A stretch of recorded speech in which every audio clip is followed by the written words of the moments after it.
방송에서 제공하는 투자 정보는 투자 판단에 대한 조언입니다. 방송에서 제공하는 주식의 가치, 가격 상승 및 가격 하락에 대해서는 방송사에서 보장하지 않습니다. 이 시각 헤드라인 뉴스입니다. 로이터 통신이 이달로 예상된 미국과 중국 정상 간 1단계 무역 합의 서명이 조건과 서명 장소에 대한 논의가 이어지며 다음 달까지 연기될 가능성을 보도했습니다. 또 도널드 트럼프 미국 대통령과 시진핑 중국 국가주석이 서명식을 갖기 위한 장소가 미국이 아닌 유럽으로 결정될 가능성도 제기됐습니다. 북한이 올해 한미 연합 공중훈련을 실시하기로 한 데 대해 이는 대결 선언이고 좌시하지 않을 것이라고 북한이 비난했습니다. 이에 데이비드 골든파인 미 공군 참모총장은 훈련은 우리가 현재 처한 환경이 요구하기 때문이라며 북한의 분노에 따라 훈련 규모를 조정하지 않는다고 말했습니다. 교육부가 올해 초중등 교육법 시행령을 개정해 고교 학점제가 도입되는 2025년 3월부터 자사고와 외고, 국제고를 일반고로 일괄 전환한다고 밝혔습니다. 또한 일반고로 전환된 이후 학생의 선발과 배정은 일반고와 동일하게 운영되고 학교의 명칭과 특성화된 교육과정도 기존과 동일하게 유지할 수 있다고 말했습니다. 은행권이 올해 3분기까지 사회적 경제기업에 3,542억 원의 자금을 공급해 사회적 금융 생태계 조성에 마중물 역할을 한 것으로 알려졌습니다. 이는 전년도 전체 실적의 103.5%에 해당하는 것으로 지원 대상은 사회적 기업이 대부분을 차지했습니다. 시청자 여러분 안녕하십니까. 오늘장 내일장 1부 출발하도록 하겠습니다. 서정덕입니다. 조금 전에도 저희가 헤드라인 뉴스로 전해드렸고요. 간밤에 이미 많이 접하셨을 겁니다. 뉴욕 증시가 하락 마감을 했습니다. 3대 지수가 연일 신고가 랠리를 펼치고 있었는데 제동이 걸린 겁니다. 이유는 역시나 좀 지겨울 정도를 지나섰죠. 이제 미중 간의 무역 분쟁입니다. 1단계 합의에 대해서 긍정적 이야기가 나오면서 시장을 여기까지 끌고 와줬는데 이 부분에 대해서 합의가 연기될 수도 있다라는 가능성이 제기가 된 겁니다. 그리고 장소에 대해서도 아직 유럽이다라고 지금은 또 나왔는데 정확하게 나온 것은 없습니다. 한마디로 불확실성이 아직까지 상존하기 때문에 이 소재가 나오자마자 미국 증시 어차피 한번 조정을 살짝 받아야 되는데 오늘 봤자 이런 의미로 미국 증시는 좀 조정이 나온 것 같고요. 우리 시장 역시 사실 지난주 금요일부터 11월 1일부터 지금 랠리를 이어가고 있던 상황입니다. 시장 지수가 굉장히 가파르게 올라왔기 때문에 어느 정도 조정이 좀 필요했던 구간이라는 지금 시장의 판단인 것 같습니다. 아무래도 살짝 눌려가는데 그렇다고 크게 밀리거나 오름 추세를 지금 훼손시키거나 그런 모습은 아닙니다. 그리고 우리 증시뿐만이 아니라 아시아 증시 전체적으로 지금 눈치 보기 장세 이어집니다. 상해 증시 어제 이어서 오늘도 소폭 빠지고 있고요. 니케이도 좀 빠지고 있는 모습입니다. 우리 시장은 그러다 보니 계속해서 개별 종목 장세 이어가고 있는데 유통주 오늘도 올라갑니다. 이마트나 롯데쇼핑 비롯해서 유통주 그리고 면세 이런 관련주들, 화장품 관련주들 계속해서 강세 보여주고 있고요. 많이 빠진 종목들 위주로 확실히 매수가 집중되는 모습이 지금 보여지고 있습니다. 코스닥에서는 또 많이 밀렸던 HLB 관련주들이 올라오면서 시장 분위기 좀 반전을 꾀하고 있고요. 아시아나 매각 이제 1차 본입찰 어떤 기업이 어떤 컨소시엄이 들어왔고 어디가 지금 우선 협상 대상자로 발표가 될지 잠시 뒤면 나올 것 같은데 나오면 저희가 바로 전해드리도록 할 거고요. 이 이슈 때문에 지금 관련주들 크게 움직이고 있는 상황입니다. 등락폭이 꽤 크고 윗골이 닿는 종목들도 나오고 있는데 하나하나 정리해드리도록 하겠습니다. 코스피부터 만나보도록 하죠. 지수가 많이 밀리진 않습니다. 전해드렸다시피 2140선 현재 보여주고 있는 상황이고요. 하루간의 흐름을 좀 정리해 보도록 하죠. 2146이 장중 고점입니다. 저점은 2140을 살짝 깨고 내려갔었는데 장 초반에 결론적으로 말씀드리자면 오늘 변동폭 크지도 않습니다. 거래량도 그렇게 많이 실리지 않고요. 그렇다면 수급이 어떤지 좀 봐야 될 것 같은데요. 외국인이 좀 사주다가 파네요. 오늘은 745억 원 팔고요. 선물 시장에선 다행히 계속해서 순매수 기조 이어가고 있고 현물 쪽에서 좀 매도가 나옵니다. 기관도 매도하는데 기관은 주체별로 좀 흐름을 달리합니다. 금융투자 쪽에서 주로 사주고요. 연기금도 매수로 전환을 했습니다. 투신 쪽에 419억 원의 매도가 나오는데 아무래도 펀드 환매 물량들 지수가 많이 올라왔다 보니 펀드 환매 물량들이 쏟아져 나오는 모습들도 확인이 됩니다. 개인이 735억 원 순매수해주네요. 다음 살펴보도록 하죠. 삼성전자 신고가 랠리를 하다가 오늘 잠시 쉬어갑니다. 일단 삼성전자가 1.3%가 밀려 내려갔다 하면 우리 지수에 어느 정도의 영향이 올 정도이기 때문에 삼성전자, SK하이닉스 조정이 오늘 시장을 누르고 있다. 이렇게 봐도 무방할 것 같습니다. 네이버가 상승 흐름 가져가고요. 삼성바이오로직스는 40만 원 지킵니다. 다음 살펴보도록 하죠. 현대차가 지속적으로 밀리네요. 12만 3천 원대까지 다시 내려옵니다. 셀트리온 밀리고 LG화학, 신한지주 화학주들이 최근에 소외를 좀 받고 있는 모습입니다. 이런 와중에 현대모비스는 운송장비 업종이 전체적으로 지금 부진한 가운데 올라가는 모습도 보여지고요. 다음 살펴보도록 하죠. SK텔레콤이 오랜만에 24만 원 회복합니다. 24만 원 이하에서 좀 움직이면 매집이 강하게 들어오는 종목이죠. 24만 원 위로 치고 올라오는 모습 확인이 되고요. 삼성물산 역시나 오랜만에 조정 나옵니다. 10만 원대는 지켜줍니다. LG생건, 포스코, SK.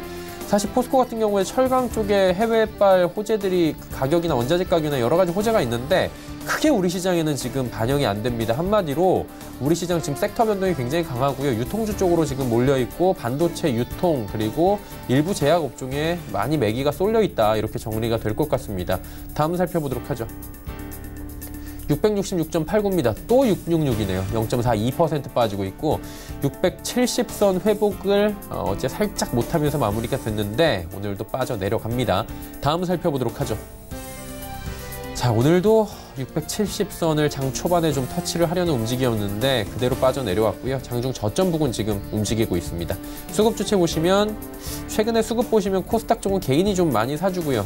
기관 외국인은 파는 모습인데 다행히 연기금이 소폭 매수에 들어와 있는 상황입니다. 다음 살펴보도록 하죠. 자, 셀트리온 헬스케어 빠지는 가운데 HLB 무섭네요. 예, 어제는 그렇게 급락하더니 오늘 그대로 또 올립니다. 11.73% 유일한 상승이고 CJENM 오늘 실적 발표죠. 스튜디오 드래곤과 함께 두 종목 내려갑니다. 사실 CJENM은 악재가 엠넷 쪽에 악재가 좀 있는 상황인데 일단 어느 정도 지금 반영이 되고 있는 모습입니다. 펄어비스가 20만 원이 깨지네요. 다음 살펴보도록 하죠. 헬릭스미스 눈치 보기 하고 있는데 지금 상승 흐름은 가져가지만 크진 않고요. 휴젤이 올라가는 가운데 메디톡스는 빠지고요. KMW가 어제 반등에 성공하지만 또다시 빠집니다. 메지온 지금 갈팡질팡하네요. 23만 원대까지 신고가 부근이긴 한데 메지온이 23만 원 부근에서 지금 주춤주춤하는 모습 포착이 되고요. 다음 살펴보도록 하죠. SK머티리얼즈 빠집니다. 그리고 SFA 빠지고 하지만 HLB생명과학이 7%가 오늘 또 급등해주고 있는 상황입니다. HLB 파워도 현재 보이진 않지만 크게 올라가고 있는 상황입니다. 다음 살펴보도록 하죠. 환율이 오늘 1160원 위로 다시금 올라오면서 강달러가 이어지고 있는 상황입니다. 금일폰 방송에서 제공해드리는 정보는 투자 판단에 대한 조언일 뿐입니다. 해당 주식의 가치와 수익률 보장해드리지 않는다는 점 참고해 주시길 바랍니다. 시장 이슈 바로 정리해드리도록 하겠습니다. 유한타증권 메가센터 분당점의 백인범 대리 연결돼 있습니다. 안녕하세요. 네, 안녕하십니까? 예, 오늘 시장은 오랜만에 좀 조정이 나와주고 있습니다. 11월 들어선 첫 조정인 것 같은데 시장 이슈부터 먼저 점검해 볼까요? 네, 일단 뭐 아무래도 전반적으로 시장 전반적인 상황에서 차익 매물이 좀 출회되는 등 좀 투자 심리가 좀 부진한 상황 속에서 일단 뭐 12월로 좀 여전히 미중 합의가 기대된다라는 점을 좀 부각이 되면서 좀 하락은 좀 제한적인 그러니까 일종의 제한적인 조정이 좀 이어지고 있는 상황 속에서 일단 보험주와 통신주가 좀 강세를 보인 점 등이 좀 눈에 띄는 상황이다라고 보시면 좋을 것 같습니다. 일단 그 가운데에서도 전거래일과 더불어 오늘 역시도 상승세를 유지하고 있는 유통업종 좀 강세 요인 다시 한번 점검을 해보시면 좋을 것 같은데요. 일단 이마트를 필두로 유통업종 좀 상승세 이어가는 상황은 아무래도 그 전통적으로 올해 11월이 쇼핑 시즌이다라는 점. 그러니까 뭐 잘 아시다시피 중국의 광군제, 뭐 미국 블랙 프라이데이, 그리고 우리도 코리아 페일 페스타 등이 좀 있는 점 등과 더불어 11월은 쇼핑 시즌이다라는 점. 그리고 또 가장 중요한 소비 시장의 회복세가 점쳐진다라는 점 등이 최근 상승 요인으로 작용하고 있다 보시면 되겠습니다. 일단 뭐 최근 취업자 수가 양적으로 견조한 점 그리고 거기에 수출도 좀 일부 개선될 전망이 부각이 되고 있다라는 점에서 일단 한국 소비 시장에 대한 기대감이 재차 유입되기 시작했다라는 점 등이 좀 상승의 배경으로 꼽혀지고 있다 보시면 좋을 것 같고요. 그리고 거기에 트리거를 당긴 모습은 아무래도 외국인의 수급이 유통업종에 최근 들어 유입이 되고 있다라는 점으로 해석을 해볼 수가 있을 것 같습니다. 그러니까 이는 쿠팡 관련 우려감이 반사 수혜로 좀 그간 디스카운트 되었던 유통업종에 대한 매수세로 좀 이어지는 모습이다라고 보고 있는데요. 일단 최근 들어서 이런 비전 펀드 관련 우려감, 뭐 해외에서는 위워크라든가 이제 우버 등의 초점이 맞춰져 있지만 일단 얼마 전 월스트리트 저널에서 일단 이 쿠팡을 비전 펀드의 리스크 요인이다라고 보도하는 이런 내용이 나오면서 일단 외국인 투자자들 사이에서는 이 쿠팡 관련 이슈가 뒤늦게 공론화가 되고 있다는 점에서 일단 외국인 투자자 입장에선 그간 국내 유통업종 이런 쿠팡 이슈를 통해서 좀 디스카운트 되었던 상황 속에서 저가 매수세 유입의 한 동력으로 이런 쿠팡 이슈가 작용하고 있다라고 해석을 하고 있습니다.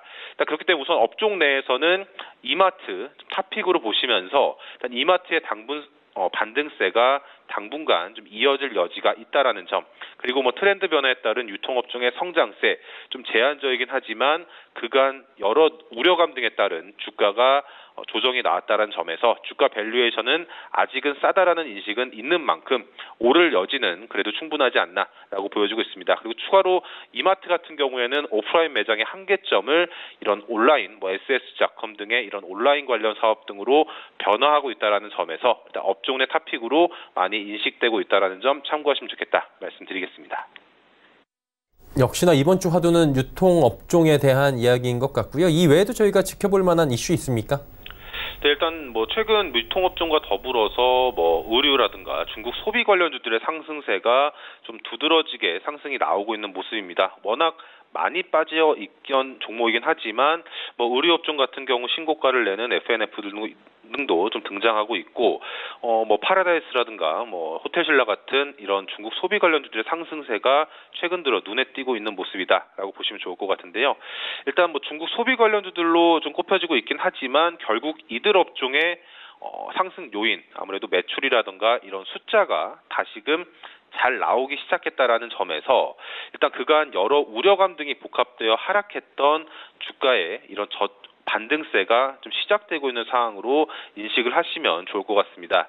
일단 우선 오늘 파라다이스가 호실적 발표하면서 오전장 좀 강세를 보이다가 오후 들어서 좀 약세를 보여주고 있긴 하지만 일단 이 파라다이스의 호실적을 다시 한번 주목을 해보시면 좋을 것 같은데요.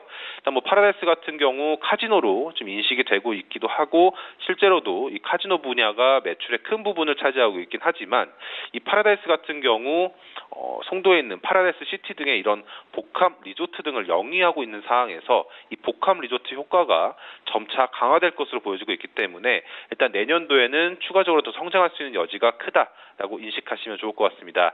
그리고 또 카지노뿐 아니라 이 면세업종도 관심이 좀 기울어지고 있는데 이 면세업이 주 사업군으로 꼽혀지고 있는 호텔신라 역시도 이 실적 턴어라운드 기대감 등과 더불어서 전일이었죠. 서울시로부터 이 한옥호텔 신축 허가 등의 이런 모멘텀이 더해지고 있는 상황에서 반등세가 좀 이어질 여지가 있다라는 점 참고해 보시면 좋겠습니다.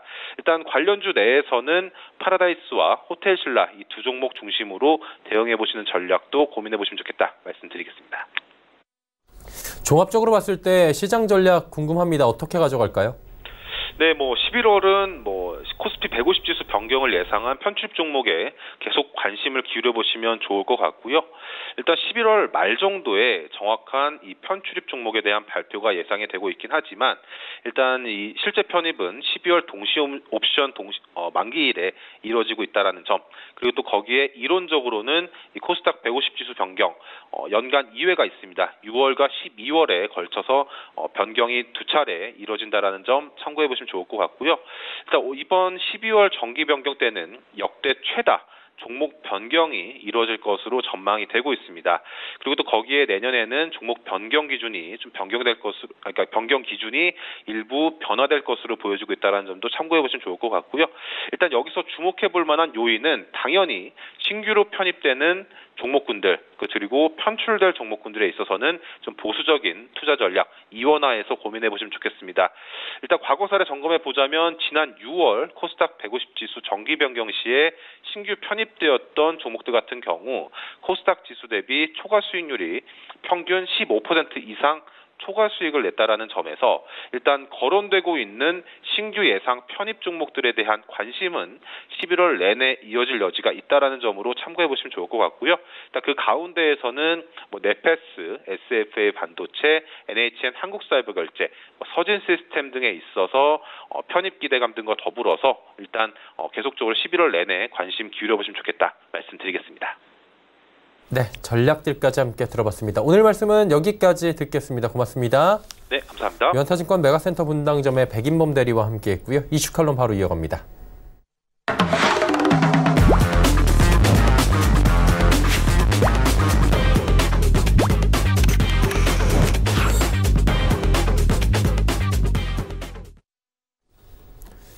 자, 이슈 칼럼 바로 이어가도록 하겠습니다. 오늘은 미중산업경제연구소 조용찬 소장과 함께합니다. 선생님 안녕하세요. 예, 안녕하십니까? 예, 중국이 주도하는 RCEP이라고 우리가 이야기를 하는데 이게 다자간 자유무역협정, 영내 포괄적 경제 동반자 협정 굉장히 길잖아요. RCEP 하면 좀 쉬운데 이게 쉽게 말해서 어떤 겁니까? 네, 그 RCEP이라는 것은 그 미국 오바마 정부 때 아시아 회귀 정책에 맞대응하기 위해서 중국 주도로 설립이 됐는데요.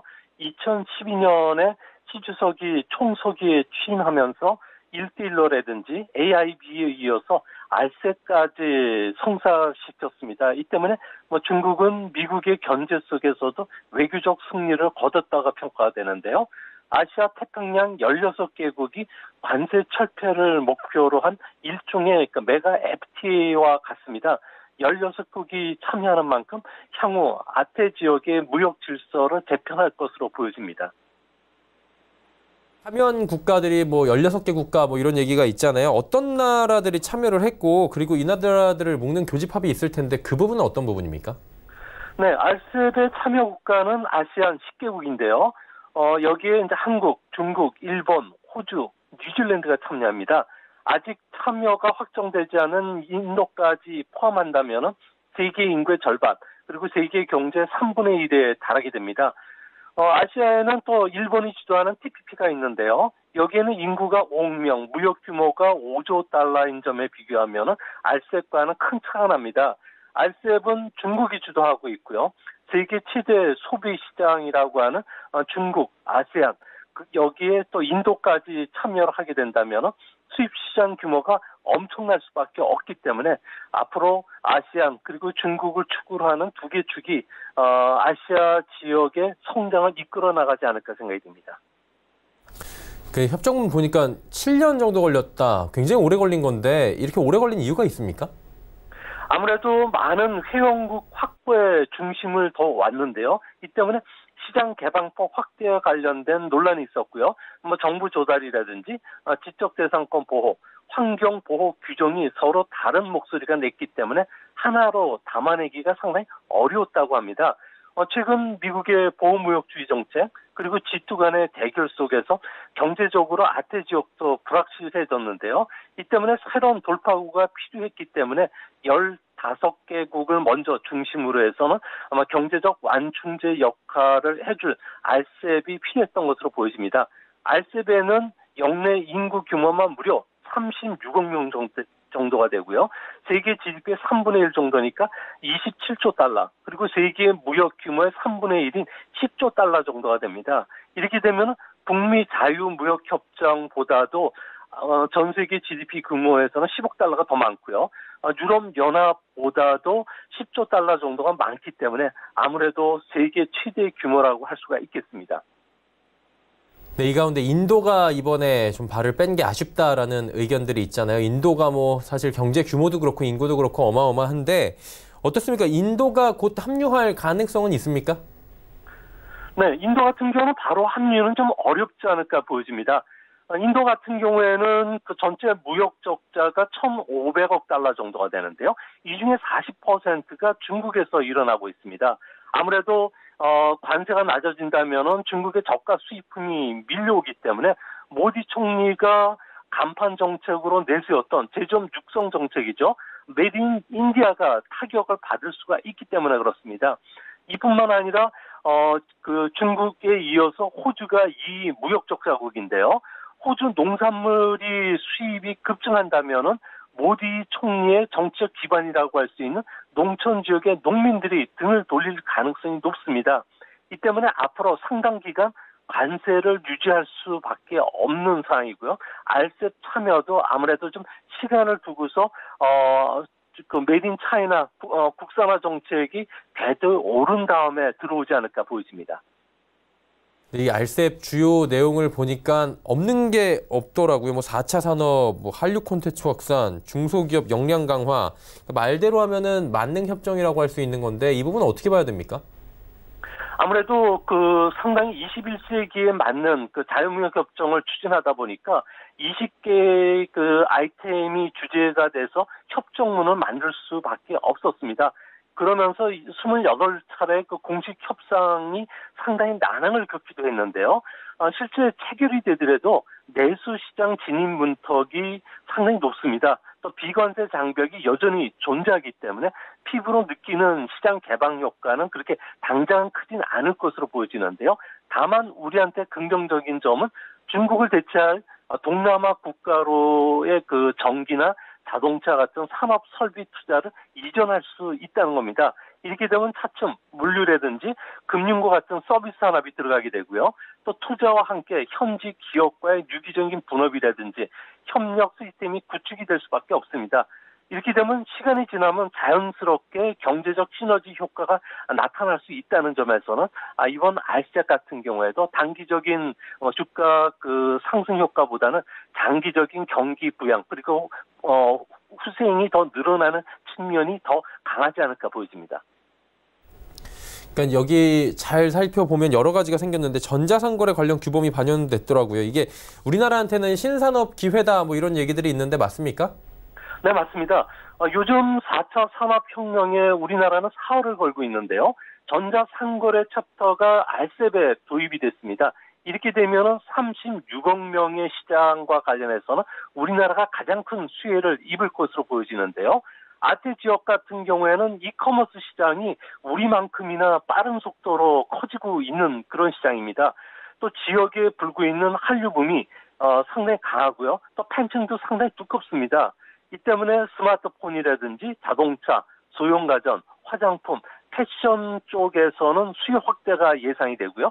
길게 보면 금융과 통신의 자유무역을 바탕으로 해서 핀테크라든지 5G 서비스 시장 그리고 자율주행 자동차 같은 새로운 인프라 시장에 우리 기업들이 속속 참여가 가능하다는 점에서는 앞으로도 비즈니스 기회가 많이 생기지 않을까 생각이 됩니다.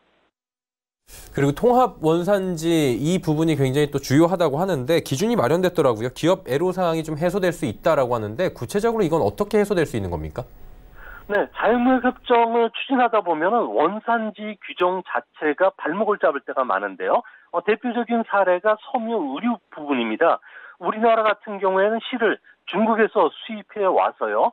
국내 공장에서 옷이라든지 봉제 제품을 만들면은 한국산이라고 주장할 수가 있습니다. 하지만 제3국 입장에서 보면은 원사뿐만 아니라 생산부터 최종재까지 만드는 과정이 모두 한국에서 이뤄나야지만 한국산으로 인정되기 때문에 무관세 혜택을 그동안에 사실상 받아보지는 못했습니다. 이제 국제 분업 체계가 고착화된 지금 같은 경우에는 섬유나 봉제뿐만 아니라 전기, 전자, 그리고 반도체, 자동차 같은 경우에도 마치 스파게티 가닥처럼 세계가 얽혀 있는데요.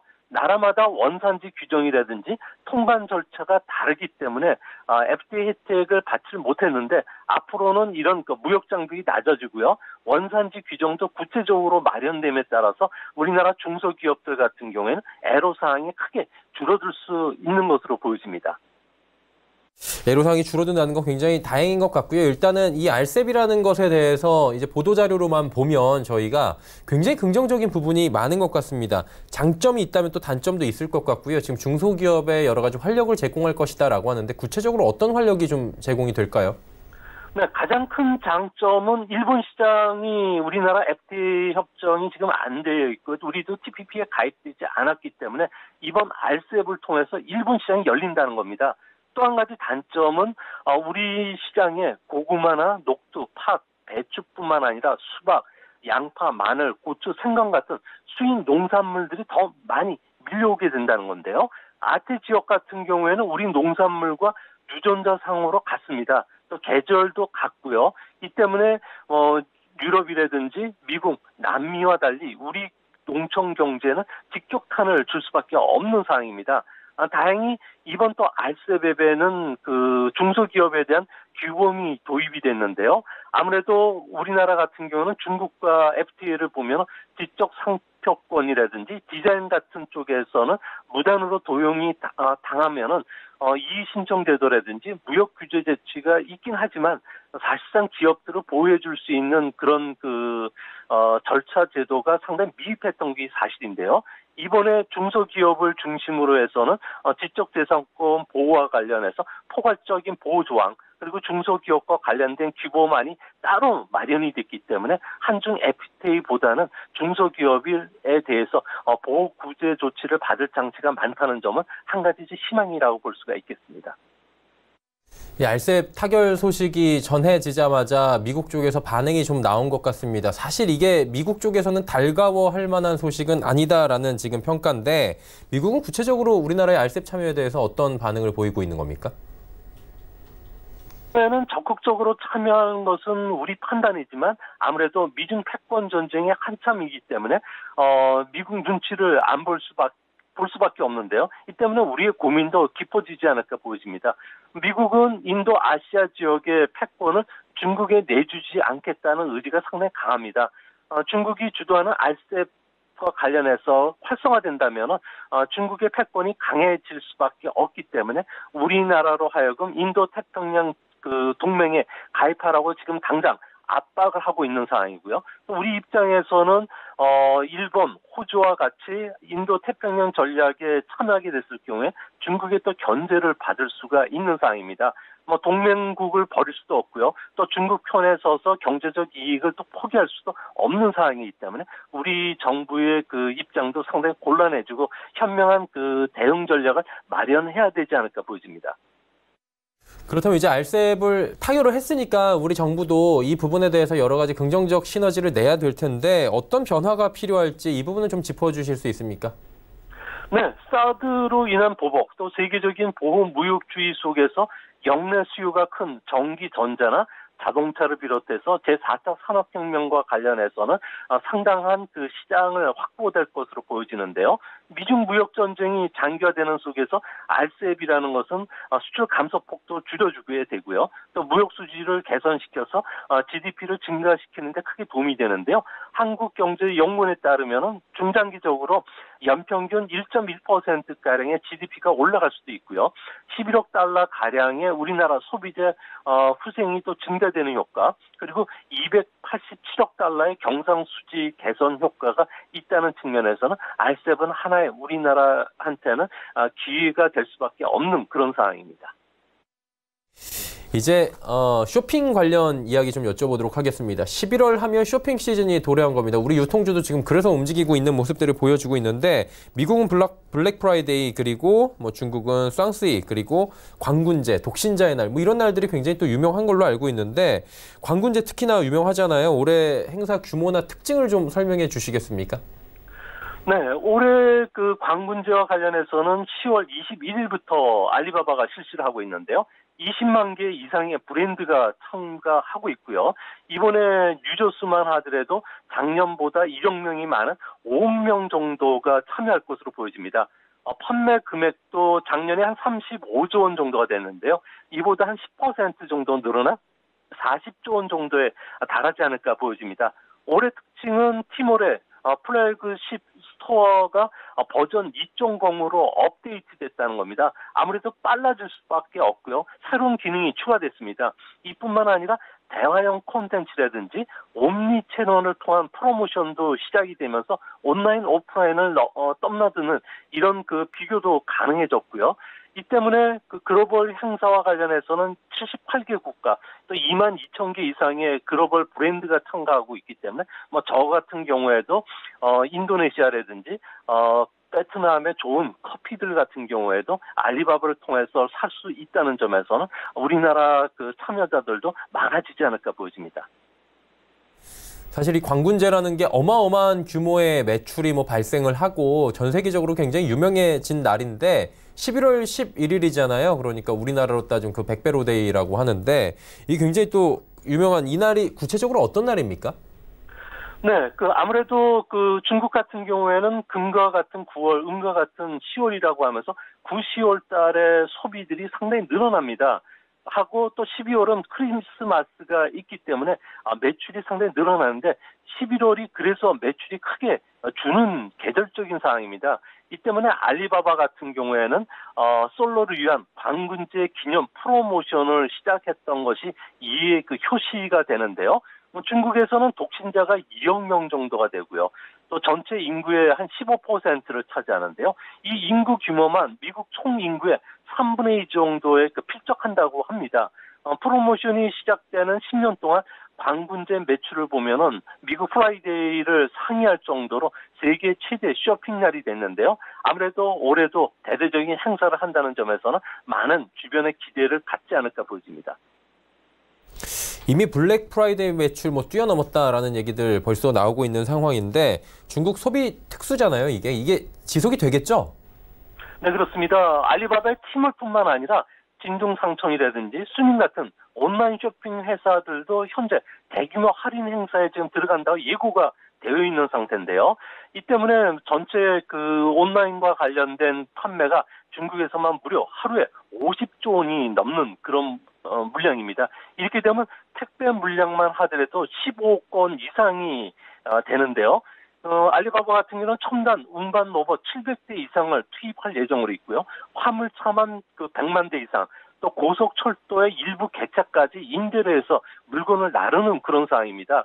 또 외주 물량이 폭주하면서 전세기만 51편을 띄우고요. 모두 300대 이상의 비행기가 동원이 되는데 11일부터 16일까지는 중국 전역이 그야말로 배송 전쟁의 홍역을 치를 것으로 보여집니다. 알리바바 같은 경우는 한 달 전부터 300만 명 이상의 배송 인력을 확보를 한 상태인데요. 작년에는 인력이 부족하다 보니까 소림사에서 쿵푸를 연마하고 있는 학생, 승려, 동자승까지 아르바이트를 할 정도였다고 합니다. 중국 같은 경우에는 광군제가 중국의 제조업 발전, 그리고 인터넷이라든지 물류 발전, 그리고 소비 강국의 면모를 과시할 수가 있기 때문에 올해 행사도 대대적으로 하면서 자화자찬을 계속 하지 않을까 보여집니다. 이게 워낙에 규모가 크다 보니까 우리 기업들도 이 특수를 노리기 위해서 여러 가지 가진 노력을 한다고 들었습니다. 광군제 특수에 참여하기 위해서 우리 기업들은 구체적으로 또 어떤 전략들을 가지고 갑니까? 네, 올해 가장 인기 있는 상품은 11월부터 중국이 5G 서비스가 시작이 됐기 때문에 5G 스마트폰의 대전쟁이 일어나고 있다고 합니다. 화웨이, 비포, 샤오미, 그리고 중신통신을 비롯해서 삼성전자도 5G와 관련된 신제품 모델을 계속 출시하고 있는데요. 갤럭시 노트 10 플러스 모델 같은 경우에는 현재 133만 원에 나와 있는데요. 이는 화웨이의 메이트 30 프로가 115만 원인 점에 비해서는 상당히 비싸지만 판매 호조세가 지금 대단하다고 합니다. 또 스마트폰 다음으로 인기 매출 품목은 단연 화장품인데요. 우리나라 화장품은 중국 시장 점유율이 한 4% 되는데 올해는 레드나 블랙 디자인의 스킨케어나 에센스 상품을 대거 출시했다고 합니다. 또 파워블로거라고 하는 인기 왕홍 등을 내세워가지고요. 마스크팩과 같은 견품을 증정한다든지 1+1과 같은 다양한 이벤트를 하고 있는데요. 이 때문에 이니스프리, 라네즈, 춤, 후아 같은 인기 브랜드 같은 경우에는 아무래도 화장품과 관련된 창에 일면에 배치하면서 고객 몰이를 하고 있다고 합니다. 이외에도 소형 가전뿐만 아니라 중국의 입소문이 타고 있는 유아용품, 건강식품, 분유, 의류, 식품 회사들이 일제히 참여를 하고 있는데요. 아무래도 이번 매출 움직임을 보면은 미국산 제품과 관련해서는 불매 운동이 중국에서 일어나기 때문에 일본 제품 다음으로 우리 제품의 판매가 상당히 급증할 가능성이 클 것으로 보여집니다. 그러다 보니까 이제 이거 구입하시려는 직구족 분들도 다음 주 월요일을 지금 애타게 기다리고 있다라고 하는데 어떤 걸 진짜 얼마나 싸게 구입할 수 있는지도 궁금해요. 어떻습니까? 네, 아무래도 타오바오라든지 알리익스프레스를 통해서 다양한 상품을 구매할 수가 있는데요. 타오바오 같은 경우에는 판매자와 직접 대화를 하면서 흥정을 할 수가 있습니다. 또 우리나라로 직배송하기에는 조금 까다롭기 때문에 꼭 배송 대행 서비스를 이용하셔야 되겠고요. 온라인 상품의 가장 큰 단점은 정품이 아닐 수도 있다고 합니다. 이 때문에 판매자와의 대화를 통해서 꼼꼼히 확인하셔야 되고요. 타오바오 같은 경우는 개의 직구를 해보신 분은 아시겠지만 신용카드로 결제하면 기본적으로 3%의 카드 수수료를 냅니다. 이를 절약하기 위해서는 비자나 마스터 카드를 쓰시면 되는데요. 수수료가 2% 정도로 조금 적습니다. 또 구입 시 중요한 점은 환율 변동이라든지 택배비는 별도라는 점을 꼭 알아두셔야 되겠고요. 또 알리익스프레스를 통하면 우리나라로 직배송이 가능하고요. 또 해외 결제 카드를 또 쉽게 쓸 수가 있기 때문에 알리익스프레스를 통한 구매도 고려해 보실만 하지 않을까 생각이 됩니다. 직구 관련된 이야기들까지 함께 들어봤습니다. 오늘 말씀은 여기까지 듣겠습니다. 고맙습니다. 예, 감사합니다. 위중산업경제연구소 조용찬 소장과 함께했습니다.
오늘장 내일장 1부 함께 하셨습니다. 잠시 뒤 2부 예고해드립니다. 오늘 2부에서도 두 분의 전문가와 함께 다양한 종목 짚어드리고 상담까지 이어가는 알찬 시간 준비해보도록 하겠습니다. 2부도 함께해 주시길 바랍니다. 고맙습니다.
방송에서 제공하는 투자 정보는 투자 판단에 대한 조언입니다. 방송에서 제공하는 주식의 가치, 가격 상승 및 가격 하락에 대해서는 방송사에서 보장하지 않습니다.